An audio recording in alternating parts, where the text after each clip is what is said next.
बिस्मिल्लाहिर्रहमानिर्रहीम, अस्सलाम वालेकुम। आप देख रहे हैं नेशनल न्यूज़ और मैं हूं सुबान कुरैशी। लाड़काना में हमारे डिस्ट्रिक्ट रिपोर्टर ज़ीशान उन्नड़ की रिपोर्ट के मुताबिक ज़िला कंबर शहदाद कोट के इलाका थाना गैबी डेरों की हदूद जाबलो पट्टी वाले इलाके में दो ग्रुप्स में पुराने तनाज़े पर झगड़े के दौरान 3 अफराद कत्ल। मामला DIGP लाड़काना नासिर आफ्ताब का सख्त नोटिस।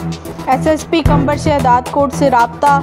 झगड़े वाले इलाके में मज़ीद नफरी भेजने के अहकामात जारी।